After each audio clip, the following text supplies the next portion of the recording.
नमस्कार, मैं आदर्श कुमार। आज की रिपोर्ट में बात करेंगे लोकसभा इलेक्शन 2019 की।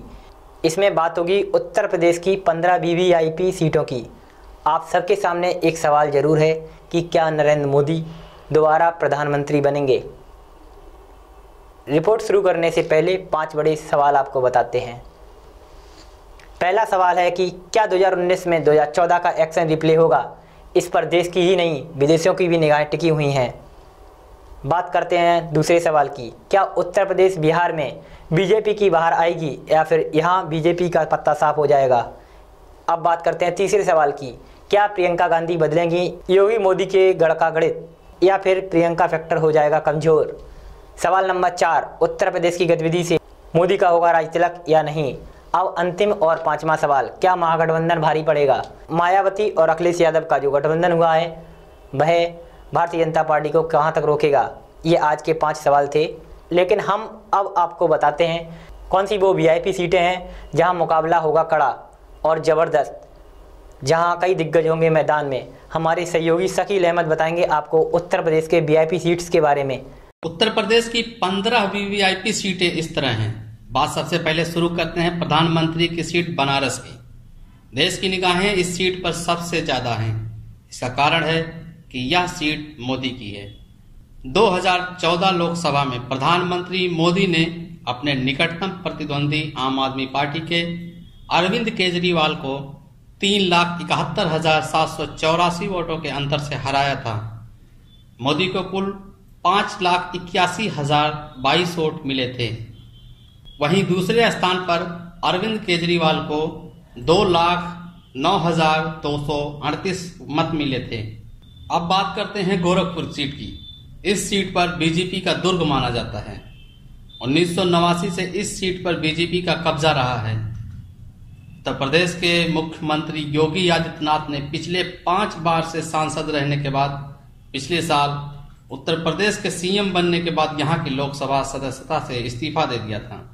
पिछले 29 साल से गोरखपुर सीट से लगातार गोरक्ष पीठ का दबदबा रहा है। कन्नौज की सीट की बात करें तो यहां मुलायम सिंह यादव की पुत्रवधू और पूर्व मुख्यमंत्री की पत्नी डिम्पल यादव यहां से सांसद हैं। सपा परिवार की वजह से यह सीट वीवीआईपी हो जाती है। सपा के गढ़ की सीट मैनपुरी भी वीवीआईपी सीट है। यहां से मुलायम सिंह यादव खुद चुनाव लड़ेंगे। सपा की यह सीट फाइनल सीट मानी जाती है। इसका कारण यह यादव बाहुल क्षेत्र भी है। बात प्रदेश की राजधानी की करें तो लखनऊ से देश के गृह मंत्री राजनाथ सिंह यहां से सांसद हैं। केंद्रीय गृह मंत्री राजनाथ सिंह ने उन अटकलों को विराम दे दिया है जिनमें कहा जा रहा था कि वह एक बार फिर अपनी सीट बदल सकते हैं। राजनाथ सिंह ने कहा कि वह लखनऊ के लोगों से और लोग उनसे प्यार करते हैं। ऐसे में सीट बदलने का सवाल ही नहीं बनता।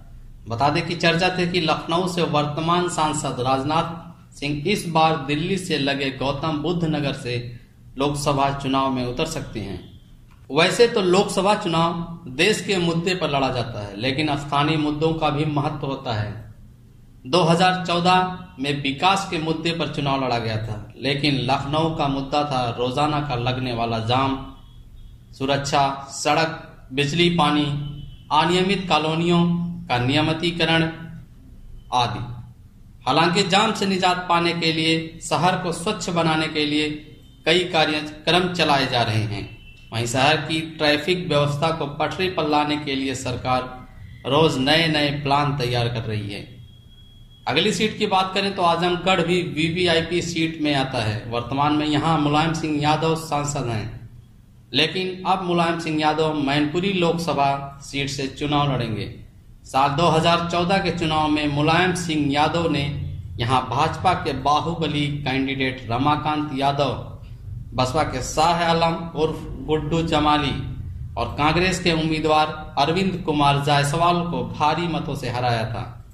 1952 से 1971 तक हुए आम चुनाव में कांग्रेस ने यहां लगातार 5 बार जीत दर्ज की थी। लोकसभा सीट अमेठी और रायबरेली की बात करें तो ये सीटें वीवीआईपी इसलिए मानी जाती हैं क्योंकि कांग्रेस के खाते में यह सीटें रहती हैं। राहुल और सोनिया गांधी खुद यहां से अपना दांव लगाएंगी। दिल्ली के नजदीक लगे नोएडा और गाजियाबाद सीट की बात करें तो ये भी सीटें वीवीआईपी हैं। वर्ष 1984 के बाद पिछले 35 साल से कांग्रेस की नोएडा में कभी वापसी नहीं हुई, लेकिन अब फिर से नजर नोएडा पर है। समाजवादी पार्टी ने गाजियाबाद लोकसभा सीट से सुरेंद्र कुमार उर्फ मुन्नी शर्मा को अपना प्रत्याशी घोषित किया है। बहुजन समाज पार्टी और समाजवादी पार्टी के गठबंधन के चलते गाजियाबाद सीट सपा के हिस्से में आई है, जबकि बगल की नोएडा यानी गौतम बुद्ध नगर की सीट बसपा को मिली है। बागपत लोकसभा सीट की बात करें तो पश्चिमी उत्तर प्रदेश का सियासी गढ़ और जाट लैंड माने जाने वाली लोकसभा सीट बागपत में इस बार भी पूरे देश की नजरें टिकी हुई हैं। पूर्व प्रधानमंत्री चौधरी चरण सिंह और उनके बेटे अजीत सिंह के कर्म क्षेत्र के रूप में यह सीट मानी जाती है, लेकिन 2014 में मोदी लहर के दम पर भारतीय जनता पार्टी ने यहां परचम लहराया और मुंबई पुलिस के कमिश्नर रह चुके सत्यपाल सिंह सांसद चुने गए।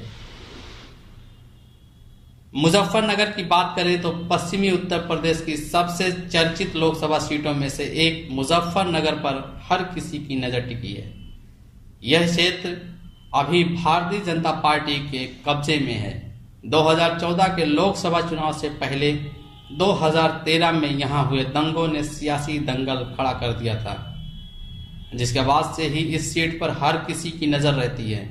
केंद्र सरकार में मंत्री रह चुके संजीव बालियान इस सीट पर 2014 में बड़ी जीत कर हासिल करके आए थे। हालांकि इस सीट पर भारतीय जनता पार्टी के लिए राह आसान नहीं है, क्योंकि 2017 के विधानसभा चुनाव से पहले जाटों की नाराजगी काफी मुश्किल का विषय बनी थी। कानपुर लोकसभा सीट भी एक बड़ी सीट है। कानपुर नगर व देहात में 29 अप्रैल को मतदान होगा। कानपुर नगर सीट जहां 33,97,540 मतदाता हैं। कानपुर लोकसभा क्षेत्र में ब्राह्मणों के अलावा वैश्य मतदाता की संख्या भी काफी अच्छी है। इसको देखते हुए अधिकतर पार्टियां ब्राह्मण और वैश्य प्रत्याशियों पर अधिक विश्वास करती हैं। शुरुआती दौर में कानपुर को मजदूरों का शहर कहा जाता था, तभी यहां से मजदूर नेता SM बनर्जी लगातार 4 बार सांसद रहे, जबकि वे कानपुर के रहने वाले नहीं थे। भाजपा के वरिष्ठ नेता डॉक्टर मुरली मनोहर जोशी 2014 में सांसद के रूप में चुना गया था। नगीना लोकसभा की बात करें तो उत्तर प्रदेश लोकसभा निर्वाचन क्षेत्र में 5वां क्षेत्र बिजनौर से लगा नगीना लोकसभा क्षेत्र है।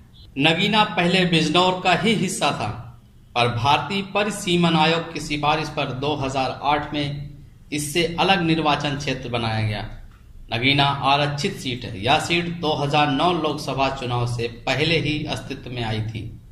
2009 में ये सीट समाजवादी पार्टी के खाते में गई, तो 2014 में इस सीट पर भी मोदी लहर का असर दिखा और भारतीय जनता पार्टी के खाते में गई। मुस्लिम बहुल होने के बावजूद भी ये सीट बीजेपी के पास गई। अब इस चुनाव में एक बार फिर बीजेपी की नजर यहां से जीत हासिल करने की है। अयोध्या यानी फैजाबाद लोकसभा सीट भी वीवीआईपी है। देश की आजादी के बाद से अब तक फैजाबाद लोकसभा सीट पर सर्वाधिक कब्जा कांग्रेस पार्टी का रहा है। कांग्रेस ने इस सीट पर 7 बार जीत दर्ज की है, जबकि दूसरे स्थान पर भारतीय जनता पार्टी ने 4 बार इस सीट पर अपना कब्जा जमाया है और वर्तमान में भी भारतीय जनता पार्टी के सांसद लल्लू सिंह फैजाबाद लोकसभा क्षेत्र का प्रतिनिधित्व संसद में। आप हमारे सहयोगी शकील अहमद के द्वारा यूपी की वीआईपी सीट्स को देख रहे थे। इस लोकसभा में क्या मोदी फैक्टर काम आएगा? इसकी वास्तविक नतीजा ईवीएम से ही निकलेगा। हालांकि आप सभी को पता है कि 23 मई 2019 को हमारे देश को नया प्रधानमंत्री मिल जाएगा। हालांकि एयर स्ट्राइक के बाद भारतीय जनता पार्टी ने माहौल कुछ हद तक अपने पाले में कर लिया है, लेकिन फिर भी जनता का इंतजार ईवीएम से निकले नतीजों पर होगा। द दस्तक 24 जनता से गुजारिश करता है, अपना वोट आप जरूर दें, क्योंकि आपका वोट देश की अमूल्य धरोहर है।